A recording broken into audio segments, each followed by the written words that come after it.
Dobra tарту. Дұрыс. Қой аузына шөп келесі ойын ойнау. Дұрыс. Сөздің аяғын жұту. Сөздің аяғын жұту қой.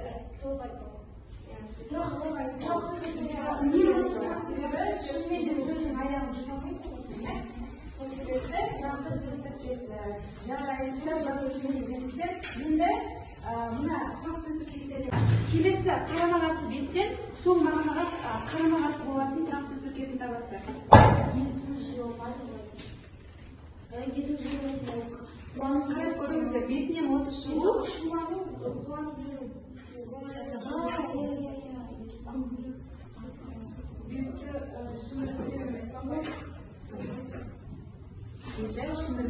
Келесі атсын құрғатпау мағынасы қандай? Атсын салмау, атсын құрғатпау деген келіп тұру деген мағынада, атсын салмау деп вообще жақындамау деген. Дұрыс. Келесі үшінші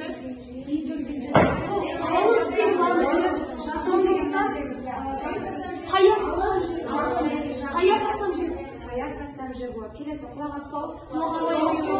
Тыңдамау. Келесі мағынасы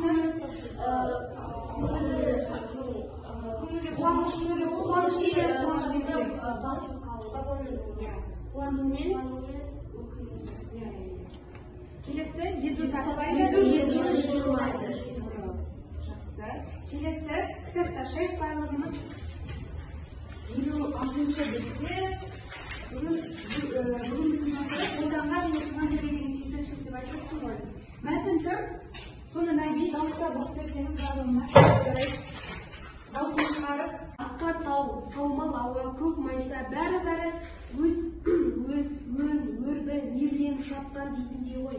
Бірақ бүгін бұл араға осынша ғажайып сұлулықты қызықтауға, жомарт табиғаттың мынау шарасынан асып, шалқып төгіліп жатқан шарапаты мен рақатын тамашалауға емес, тағзым етіп, тағылмауға келіп тұрмыз. Біз үшін бұл араның әр тасы киелі, әр бұтасы қасиетті. Олар бұттан 3,5 ғасыр уақыт бұрын көз көріп, құлақ естімеген ерен ерлікке куә болған. Сондағы атамекеннің қамы үшін, ата жұрттың бағы үшін арыстан боп алысып, жолбарыс боп жолысқан 600 сайбиқыранның бәрінің бірдей аты есімізге түсіп тұрған жоқ.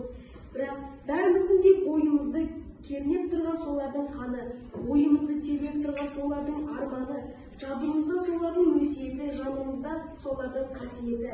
Бәлкім тіпті талайымыздың бет әлпетімізде де солардың дидары тұрған шығар. Ендеше екі дүниеде де мейманасы азып жайлы яғни. Енді мәтінді дұрыстап оқысаңыздар, арасында тұрақты тіркестер кездеседі, иә? Бірінші тұрақты тіркес көз көріп, құлақ естімеген. Қандай мағынаны білдіреді? Алыс деген. Бейтаныс, келесі қандай тұрақты тіркестер? Арыстан боп алысып, жолбарыс боп жосқан. Батыр деген. Батыр. Санайық. Келесі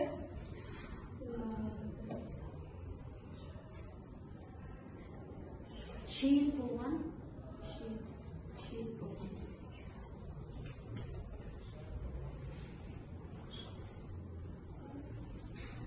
қандай тіркестер бар? Шейіт болған деген. Шейіт болған.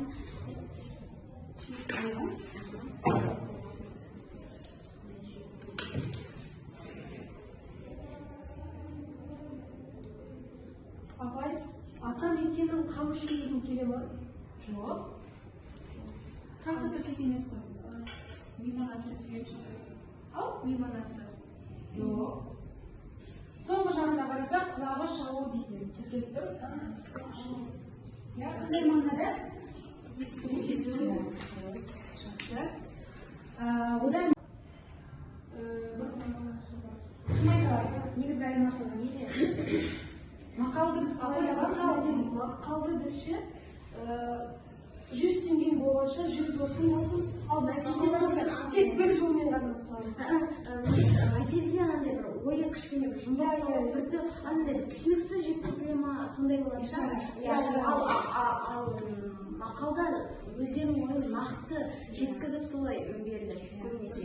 Айзере, көбінесе мақал бізде нақты беріледі және ол бір 96 сөздің тобықтай түйіні ретінде көрсетіледі, иә? Ойды бір қорытындылау деген сияқты мәзе. Оның негізгі мағынасы айқын көрініп тұрады. Ал мәтел бізде көбінесе жазылған түрде, ишара түрде болады. Оны табу кішкене негізгі мағынасын табу кішкене қиындау болып кетеді мақалға қарағанда. Осы тапсырма орындасақ, бізде кітапта қараңыздар мақал мен мәтелдер берілген. Я? Көрдіңіздер ма?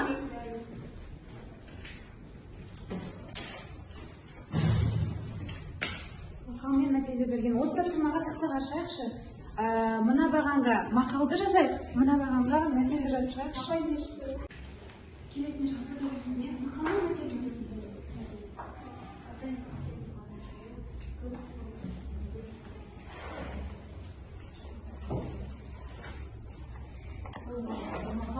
Мәтел қалай шығарасың? Әркімнің өз жері мысыр шағалы, әркімнің өз жері ұжмақ. Бұл мақал мен мақал.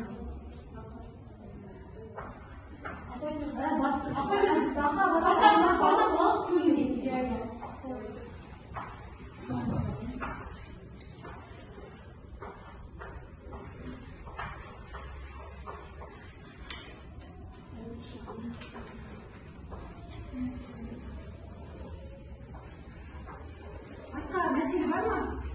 Қарап көріңіздерші.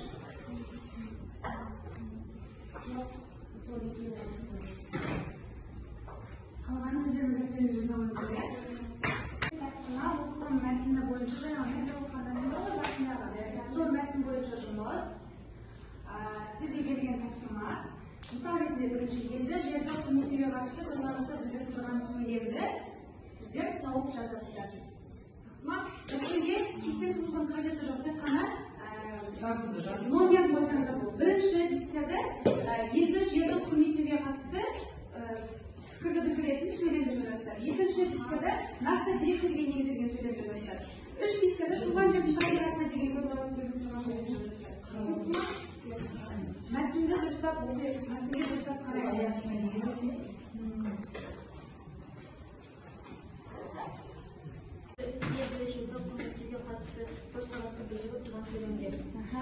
Біз үшін алған әр тасы киелі әр бұтасы қасиетті.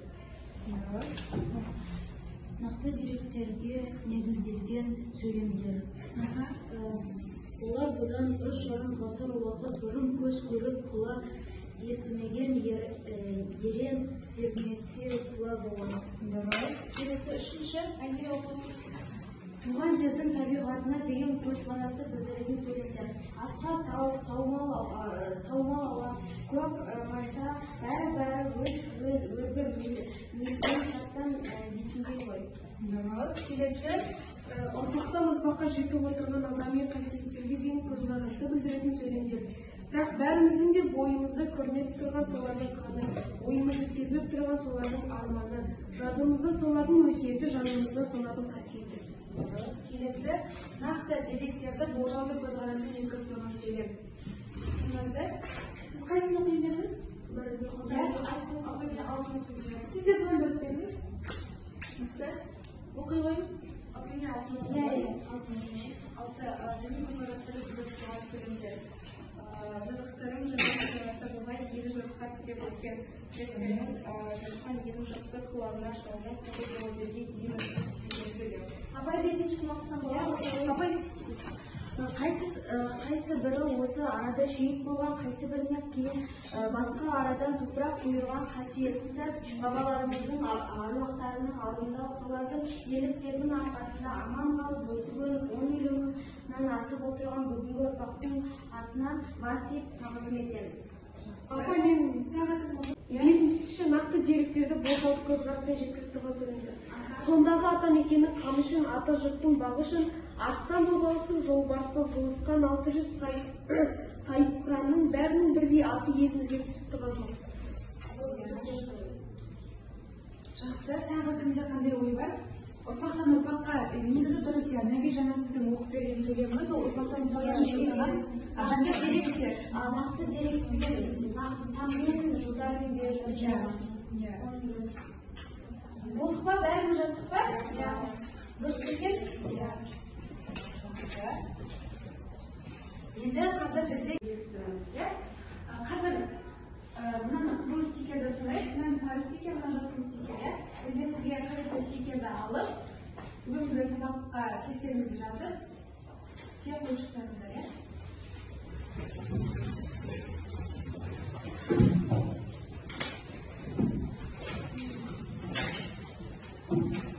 Бірінші жазып алыңыздар, одан кейін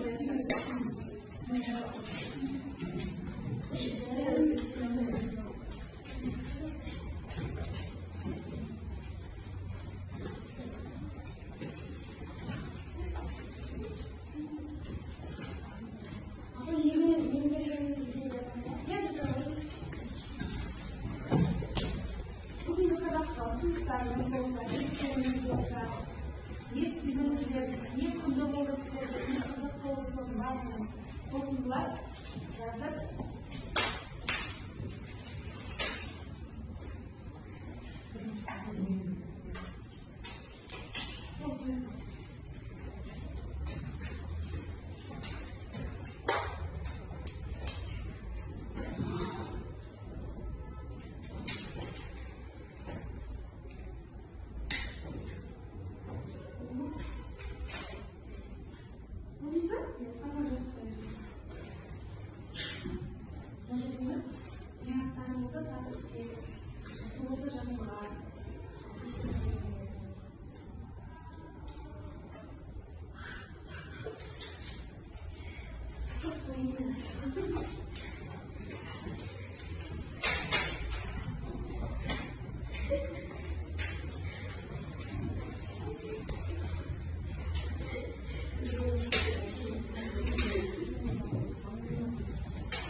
түсінбегендер жоқ.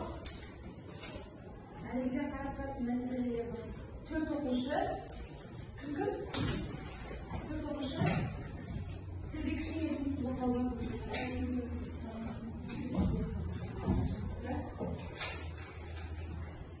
Негізі бізде жасыл түс көп екен, иә? Бүгінгі сабаққа сізге рахмет. Енді көрсетілген болатын, иә? Қалай айырамыз деген сияқты мәселелерді айттым ғой. Мысалдармен көрсеттім, иә? Сонда қазір қаншалықты еңбектеріңізді байқаймыз. Бірінші тіркес әдетті бала. Тұрақты тіркес па, еркін тіркес па? Еркін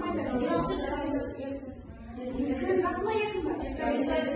Еркін тіркес па, не себепті?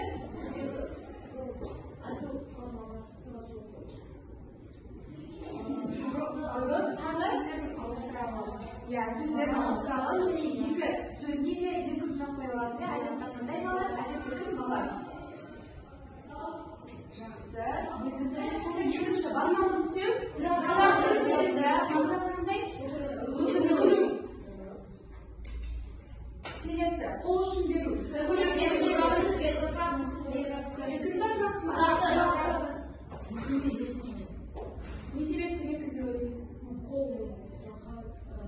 Апай, мен ойымша тұрақты тіркес, оның басты мағынасы көмектесуді. Қол ұшын беру деп айтатын басқа сөздер қол деген орнына басқа сөздер дұрыс. Үйге қайту